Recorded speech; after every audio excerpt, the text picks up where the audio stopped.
It's a pleasure to be here today with you all, and I'm looking forward to having a fascinating discussion with two of my very good friends and colleagues in the space, who are both true experts in synthetic media and deepfakes, and will hopefully bring some nuance to a sometimes controversial topic.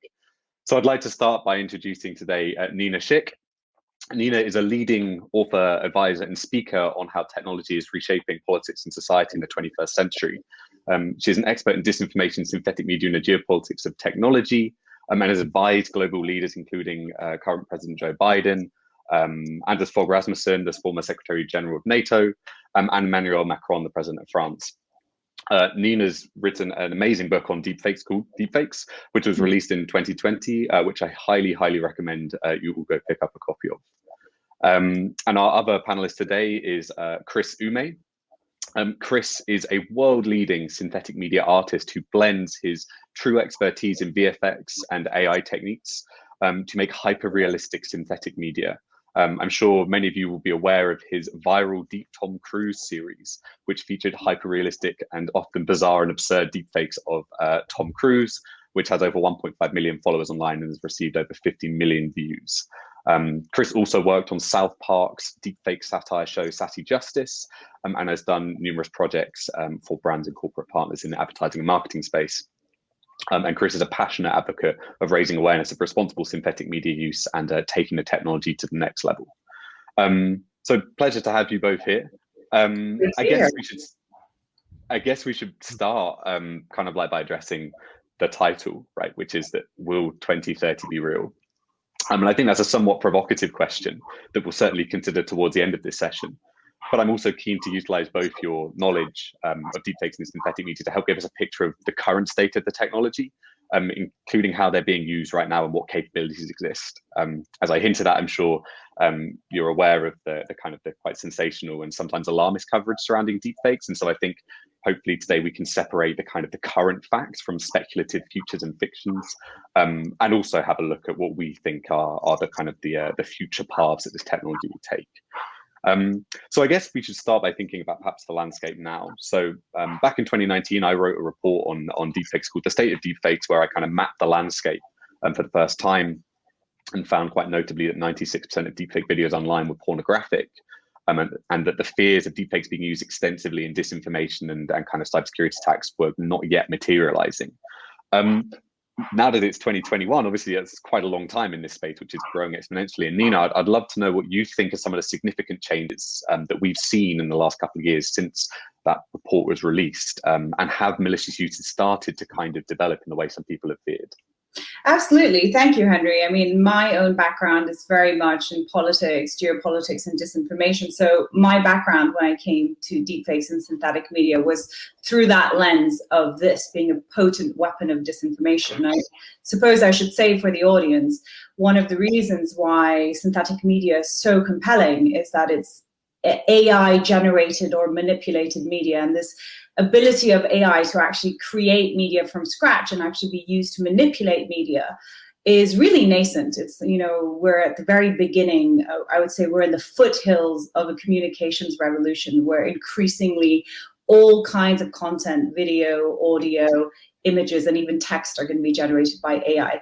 But in terms of the malicious use cases, I've been on a bit of a journey myself because, as I mentioned, I came at it from the angle of disinformation, and some of those fears have proved to be true, specifically in the use case of non-consensual pornography. So AI being used to make these horrible fake pornographic films of predominantly women, not only celebrities, but normal women as well. But in other realms of cybersecurity and disinformation, we haven't really seen that many real life instances. So I think in terms of how has the technology developed, where it's really developed actually has been in viable commercial applications. So not kind of malicious use case of synthetic media, but synthetic media as a tool for businesses, as a tool for creativity. Nonetheless, I have to say that in terms of the malicious use cases, it's probably an inevitability, right? The FBI has come out just earlier this year saying it's the next big cyber threat for businesses. And the last comment I would make on that is very personal nature of some of these attacks, as we've seen in non-consensual porn, is a little bit of a game changer. So when I first came to deepfakes, we were thinking about it broadly as a weapon of geopolitical destruction, you know, high statescraft. But actually, where we've seen it being really harmful is in attacks against, you know, women or minors. So I think this very individualized attack vector is something that's new, and that's something that is really alarming going forward. But to wrap it up, we haven't seen as many as were predicted perhaps back in 2017, 2018, 2019. Yeah, thank you, Nina. You preempted my point on the FBI and their warning, which we'll come to later when talking specifically about some of the alleged cases in the cybersecurity space. But absolutely, I think sometimes the kind of established uses in deepfake pornography are kind of swept aside for these kind of like speculative kind of explanations of what's going to be happening in the disinformation space, which are really crucial to remember when it comes to deepfake pornography. Chris, your background as a creator, as someone who's been using this technology for a long time now, it'd be fascinating to understand, how you've seen the technology change from a creative perspective since you first started using it, and how you and your other creators have started engaging with the technology differently since when you first began. I mean, a lot of memes and funny content emerged, but now quite a lot of creators are moving, as Nina hinted at, into the space of kind of commercial utility and making adverts and stuff like this. So I'd love to get an idea of kind of, how you see the space has changed as well. Yeah. So we've made huge steps in the last 3 years, and due to COVID, a lot of companies as well, they refer to using deepfakes and AI to create new commercials and use the technology to create new stuff, because we couldn't go on location with crews and then several people. So the technology is moving rapidly, and there are a lot of different AI tools, and for Deep Tom Cruise, for example, I'm combining a lot of different tools to get the quality that you see on my channel. So my guess is in a few years we'll be able to create realistically AI generated video for full body, and to use the technology in the professional workspace. At the moment, the tools are still basic, but as I said, they're moving. They're getting better rapidly. Yeah, absolutely. And I think some of your VFX breakdowns that you publish for your Deep Tom Cruise videos show just the sheer kind of ingenuity of the process that you take. It's incredible. But yeah, certainly, I think that's one theme that we've all seen, right, is growing accessibility, even of kind of less sophisticated techniques. And moving forward, those will certainly kind of become even better. Yeah. I guess we're on the cyber and defense stage. And as Nina hinted at, or even mentioned explicitly, the implication many of the people listening now will be interested in is the threat vectors, the kind of attack surfaces that deepfakes pose. To corporate entities, to government entities, to private individuals. How could adversarial actors weaponize this technology against these kinds of groups and these individuals? As mentioned, we've seen some alleged cases of deepfakes being used in this way by some insurance companies and by some cybersecurity companies, and things like voice impersonation. And as Nina said, the FBI has warned that they will almost certainly be used by foreign actors for espionage and disinformation. And we've already seen a few limited examples of that in the context of stylegan images of non-existent people being used on Facebook profiles or on LinkedIn. But Nina, I wonder how viable you see the cyber threat of deepfakes to be currently, and where you see the main vulnerabilities or attack vectors for businesses and individuals. And if you think this problem is here, if it's kind of imminent, or if it's still a little way off that we should be kind of really worrying about it. Well, I think absolutely the malicious use of synthetic media is going to become a very real and viable cyber threat. In terms of, is it here now yet in 2021? I don't think we're there yet. However, we will be there in a short amount of time. And I think I should preempt that by saying there is this unique ability of AI when it creates synthetic media to be able to replicate human biometrics, right? If you train your machine learning systems on the right training data, it can be trained to create video or audio of somebody saying or doing things that they never did. And there are a lot of technical barriers right now. It's quite difficult to do it well. The kind of work that you've seen Chris do with his Deep Tom Cruise, absolutely fantastic, viral. You or I can do that. Only somebody who's a sophisticated actor who has some kind of knowledge on how to train AI algorithms, maybe VFX background, could do it to that fidelity and that scale. However, the technology is accelerating quickly, and I believe that everyone on this panel would agree with me when we say one of the predominant features of that is the democratization of this technology, right? So this level of fidelity may not be accessible to everyone now, but in the future, 5, 10, 7 years, we're going to be looking at a very different scenario. So this ability to create obviously fake media of real people, but also completely synthetic media of people that don't exist can obviously be weaponized in a cybersecurity context. Henry alluded to some famous case studies that have already been thrown out there. So for example, the CEO of an energy company who was allegedly conned out of $250,000, believing he was speaking to his boss, but apparently it was crooks using AI to synthesize his boss's voice. Now, we don't actually know whether or not in that instance it was a deepfake audio recording, although it was reported as such. Because the insurance company never released the audio for independent experts to verify, is this actually a synthetic audio track? But the direction of travel is clear, right? And even though I would say that we're not there yet, what we already know in the world of cyber threats and disinformation is that manipulated media, which isn't anything to do with AI, right? Not even deepfakes, the forebear to deepfakes, cheap fakes, not even very sophisticated manipulated media, is devastating, not only for political disinformation, but all kinds of cyber attacks on organizations or brands. So when you throw in the possibility of AI to create content which is at a fidelity which is unforeseen, unprecedented, and potentially also to automate these kind of attacks at scale, then I think, of course, we're looking at a very real potential cyber threat going forward. So yeah, I don't think we're there yet, but that does not give us any reason to kind of lay back and relax, because it inevitably will be weaponized in a cyber context. Absolutely. I think the examples where voices have allegedly been cloned, yes, as you said, there's not been the evidence put forward for analysis that we can kind of confidently know that was the case. But there has been some interesting cases, right? I think there's one recently in China where an image animating algorithm was used to full liveness detection on a Chinese state facial recognition tool, which was then used to kind of file fake tax invoices. So you can see, as you're alluding to, right, it's getting there. Like as this technology gets more accessible, we're starting to see it being weaponized, and that will only get worse as the technology improves. Chris, I guess, yeah, Nina kind of hinted at it as well, right? With the Deep Tom Cruise video, obviously that was an incredibly hyper realistic piece of work. And one of the funny things I found was watching that video. And seeing some of the TikTok reaction videos, even though the viewers knew it was fake, some people were kind of double taking it. Oh no, that can't be fake. That's so good. And I think following that, there was quite a lot of media coverage saying, hyper realistic deepfakes are here, and we should all really worry about this. But again, as Nina alluded to, and as you did as well, this was really difficult to make.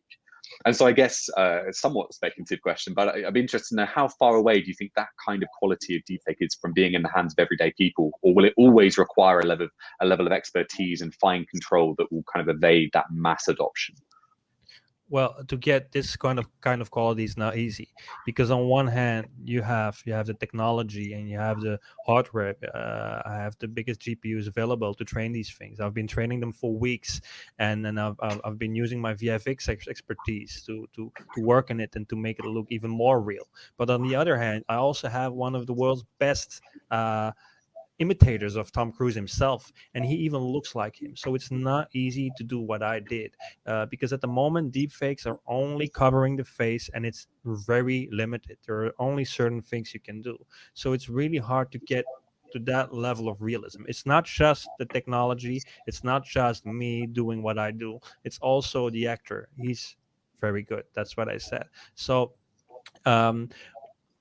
it's difficult to to tell you an exact number, like how far are you away to achieve similar results in misusage, for example, with different characters.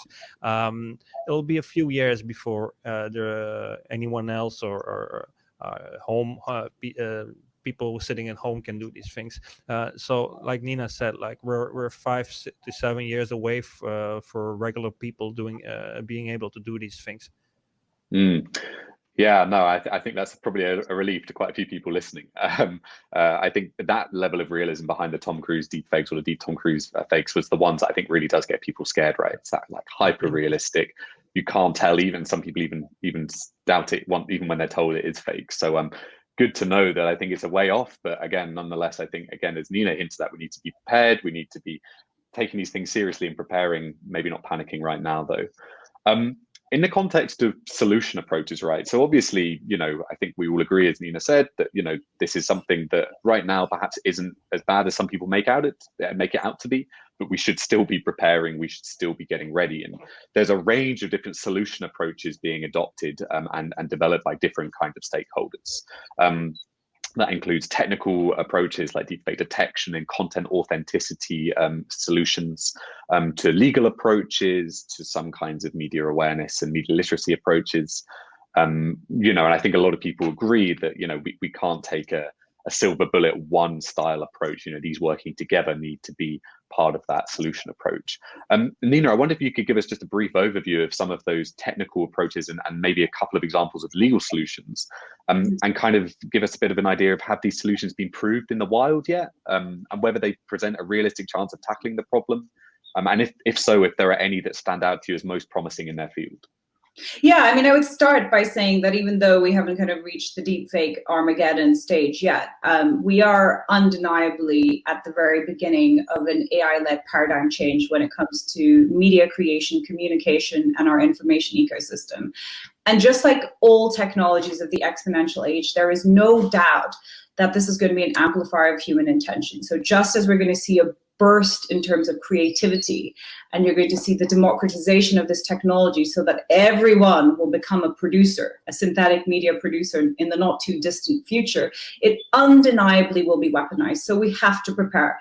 When you start thinking about solutions, like you alluded to, there is no silver bullet solution, because you're talking about a rapidly changing information ecosystem where our relationship with media fundamentally changes. Until now, humans have tended to see something like media like video, audiovisual content, as almost an extension of reality, an extension of their own perception, unless it was created in the Hollywood studios and the movies, because that's not accessible to everyone, so we know it's make-believe, right? So when you have something as dramatic as potentially up to 90% of video content, by the way, that is a punchy statistic, but it's one that a founder in this space has sticks by. 90% of video content by 2030 will be synthetically generated. So when you're looking at a scenario like that, which might be unfolding very quickly, we have to think about what we're going to do. In terms of technical solutions, there are two ways to look at it. So you either build the AI to detect deep fakes or synthetic media, because to the human eye, it's going to be indistinguishable as the fidelity improves. Moreover, the bigger problem is going to be scale, right? When this starts being automated at scale, no human moderator is going to be able to sift through all the billions of pieces of media content every day and try to determine what's synthetic, what's not. So you build actual detection models. However, this as an approach is challenging technically, because as soon as you build a detector, generators are able to beat it. So it's never going to be there's never going to be a one-size-fits-all model. Moreover, there's even a question as to whether the synthetic media becomes so sophisticated that at some point no detector can actually detect it. I think the academic research community is still undecided as to whether or not that point comes. And the second way to approach this from a technical perspective is to think about how do we re-authenticate trust in all authentic digital content? So this is the approach known as content authenticity and media provenance. And we're already seeing a whole coalition of actors coming together, trying to basically create an end-to-end open standard and technical specification on content provenance and authentication. You have players like Adobe involved, some tech companies who are helping to actually build the hardware and the software to fit in cameras and devices to track a piece of media content throughout, that piece of content's whole life. So I think you have detection and authentication, but then on the kind of legal aspect, that the societal solutions, that's where it starts getting very, very complicated, because when it comes to legal prescriptions or policy or regulation, again, what we have now is quite piecemeal. And because there will be so many different applications for synthetic media, it's difficult to say, well, this is the one policy that will kind of prevent the misuse and kind of encourage the legitimate use cases of synthetic media. So to wrap it up, it's complicated. Yeah, very much so. But I think you did a great job there of giving an overview. I would agree that the social ones are the hardest, and I think people kind of throw media literacy into the mix as well, and just like outlaw it or ban it in a way which isn't very constructive or very useful, and doesn't really get to the heart of the challenge when it's the very human problem when it comes to, as you know much better than I, Nina, the information ecosystem, but also when it comes to making sure the laws catch the right stuff. Chris, your work and artistry in this space is a lot about kind of building awareness and raising awareness, and especially after the Deep Tom Cruise videos, you came out and very vocally made a passionate case for responsible and ethical uses of synthetic media as something which needs to become the new standard amongst creators in your field. I wonder, what kinds of things do you take into consideration to make sure that your work is ethically okay and responsible, and how do you think maybe some of these formulations should be these formulations should be kind of put into practice in a more kind of official way, maybe through like codes of conduct, or again, is there, as we've seen with the EU's draft legislation on AI, there's some mentioning in there of maybe mandatory labeling of synthetically altered content. I'd love to get an idea of kind of, your thought process when making something to make sure it's as responsible and ethical as possible, and how you think we can encourage that behavior in the broader community. Well, for corporate clients, it's straightforward. I have to have permission from that certain celebrity before we go ahead with any project. So it's like synthetic portrait rights. It's something new, but it's I only do it when we have the rights to do it. Like, it's difficult to find the right word for me. Besides that, I always use my moral compass. Do I feel good about it? Am I harming someone? For the Deep Tom Cruise, for example, am I harming Tom Cruise's image? Am I making him say something he would never say? And as well, if this person doesn't like it and he would ask me to take it down, I think it's really important to do it, because at the moment it's a gray area and we still don't have any laws of rules which are active right now. So I think it'll be good to have some way of branding these videos so people realize they are fake. And as I said, synthetic portrait rights, I think that's going to be something really important in the near future. For example, you have Neymar selling his synthetic portrait rights to a certain brand to create videos, and I think it's a win-win for the company and for himself as well, because he doesn't have to go to the location to do the shoot, and the company can create a commercial every day of the year with his written permission. So it's a win-win for both. Yeah, very interesting.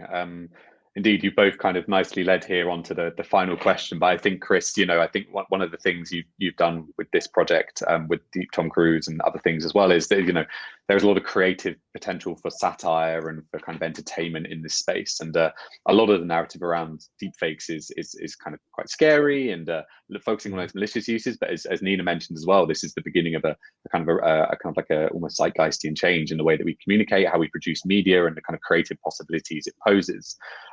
Which I guess brings us full circle to kind of the topic of this discussion, which is, will 2030 be real? And I know, Nina, that you and I both believe that this technology is part of a huge shift in the way we consume and create media. And indeed, you've already beat me to the punchline again of that stat that founder talks about often. I guess I'd be really interested to understand from your perspective, do you think 2030 will mark a point where synthetic media is ever present?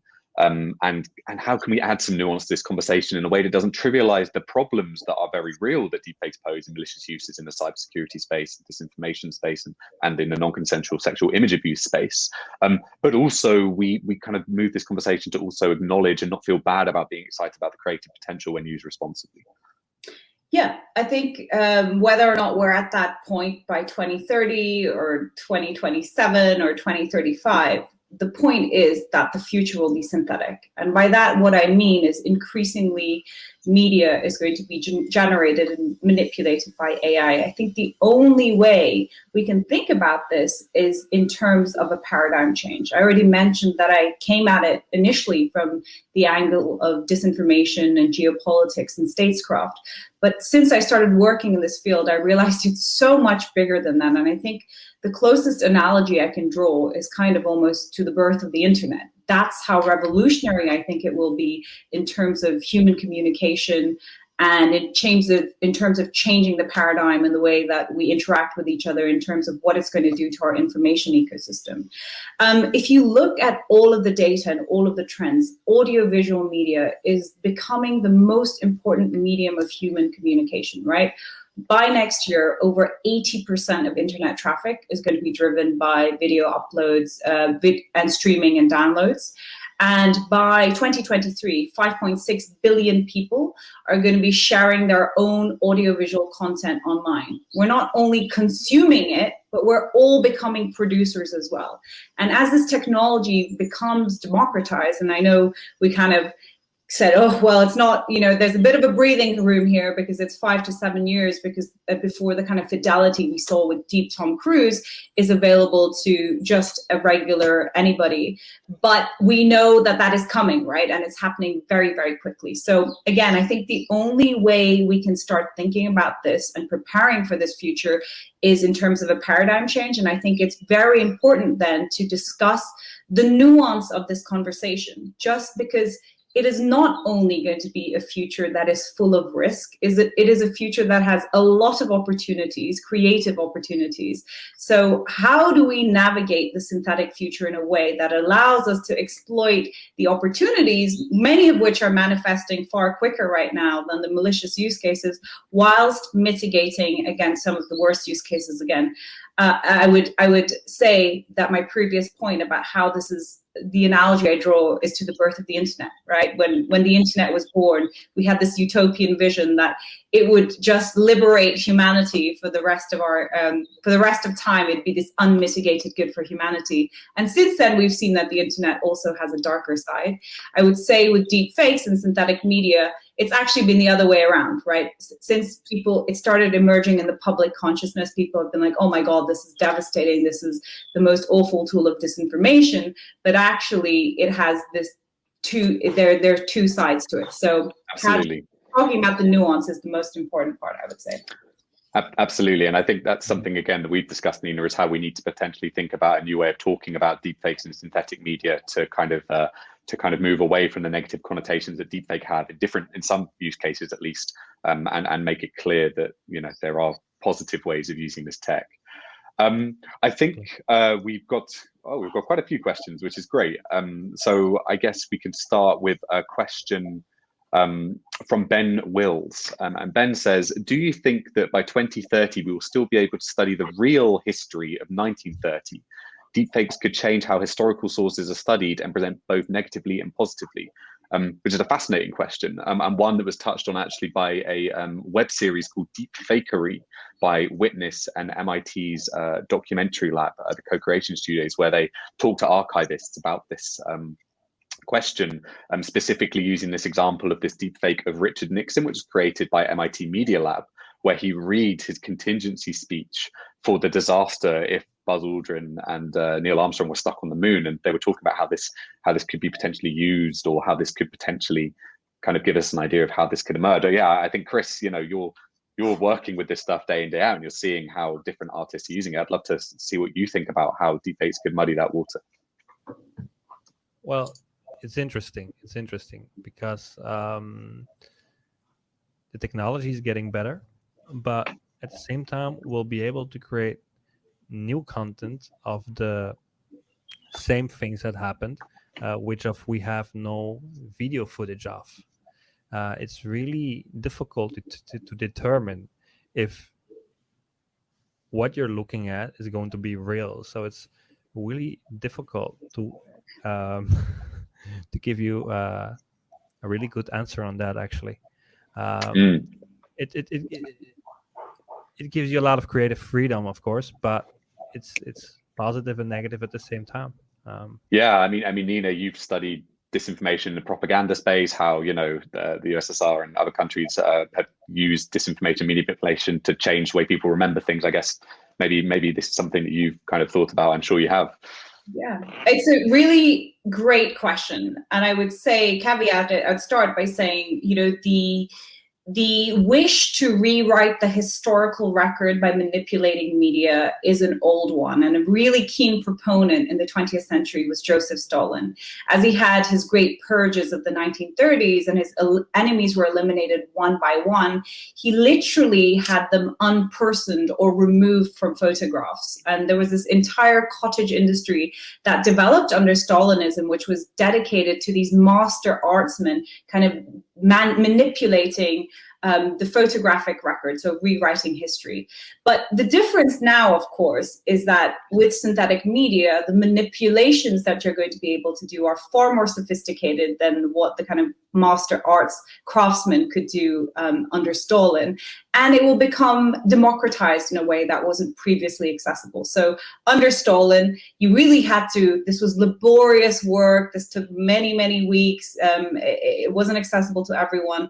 But hypothetically now, in the next 5 to 7 years, if you've just heard us discussing in this panel, anybody will have the power to piggyback off AI to find a secret recording of JFK, the speech that he was going to make during the Cuban Missile Crisis that went missing for the last 30 years. So there absolutely is a very important point about what that means for the historical record. And the further related point I would make to that is that aside from fake manipulations of history, which almost anyone can make, there's another consequence of synthetic media becoming ubiquitous. And that is that as people, bizarrely, start to become educated, I hate that word, or start to find out about synthetic media and understand that the record can be manipulated in this way, which wasn't possible before, you start to actually lose doubt in all authentic media as well. This is a phenomenon known as the liar's dividend. So it's not only that somebody can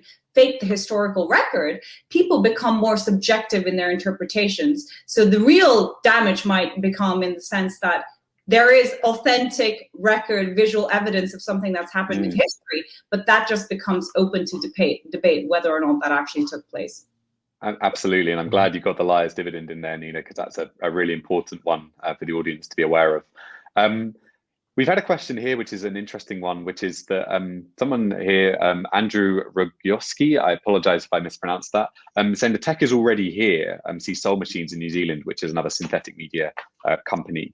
They have a worrying proposition, he says, to lease celebrity avatars for advertising. What are your views on such developments? Again, Chris, as someone who is alluded to, is working with people kind of leasing in this way celebrity avatars, or you're using celebrities' likeness with permission in this context. I'd be really interested to see how you think about this. Do you see it as worrying, or is it something you think can be done responsibly?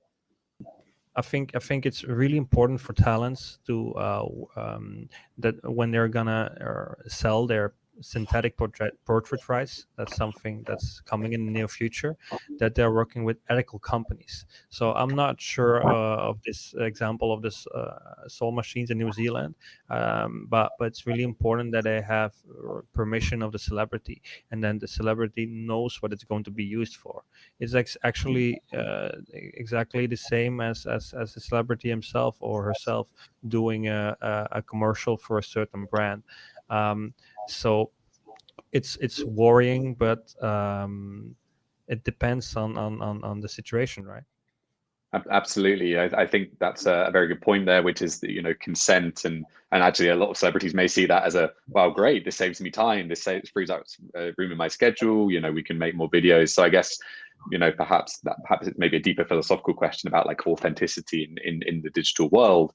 But I think you're right that a lot of celebrities may actually see this as quite a positive development. Nina, another question here from Ben Wills, which I think is a very interesting one that, you know, we've spoken about definitely, which is, what is the role of AI text generation for deepfakes, such as GPT-3 and other models? You know, what are some of the threats and risks or potentially opportunities, again, that we've seen with this technology? We've got 3 minutes, so quick fire this time. Yeah, I mean, when we talk about deepfakes, we tend to think about audio and video, but absolutely, GPT-3 is a model released by OpenAI, which is all about using AI for synthetic text generation. And this is something that really interested me and terrified me, because I read a paper released by an academic institute that studies terrorism, where they tested the GPT-3 model and its ability to basically be able to radicalize people online. So it's basically AI acting as though it's a real person having conversation with potential, you know, jihadist recruits. And the results in that paper, it's by the Middlesbrough Institute of Terrorism, are absolutely terrifying. So when you think about at scale using AI to automate text generation, specifically in its malicious use cases, what a powerful weapon that can be. For instance, you're a politician and you release a campaign and you get inundated by all these comments from your voters online, but it all turns out that it's synthetically generated text. It's, I think, a threat vector which hasn't been explored as much as some of the audio-visual content that we've been speaking about, but it certainly is not one where we can afford to be slow, or like, you know, it's certainly one that needs to be looked at. Not least because all text, right? Whether you write an email or you're writing your book on your laptop, it's synthetic anyway, right? That's not authentic media. So there's a big question as to how do you detect synthetic text? How do you know if I wrote it on my laptop or if this is something that's generated by AI? So it's a good point. I don't have an answer in terms of how do we solve the problem of malicious synthetic text generation, but yeah, it's definitely a problem. Absolutely. And I would add, though, that there are a couple of positive uses, such as, you know, you write a line for your email and it turns it into a kind of like a more substantial email, or for like kind of creative uses again. But certainly there's some very worrying ones that you talked about there. I believe we're at time. So thank you both so much for this fascinating discussion. I think we did very well to fit as much in as we did in the time that we had. I hope that our audience has kind of got a bit of a better idea of the kind of the nuances of this space. And whilst we should, as Nina has talked about, be worried, as Chris has also very helpfully illustrated, there are some things that we can be excited about and can be done responsibly. So thank you all so much. To our listeners, thank you as well for your time.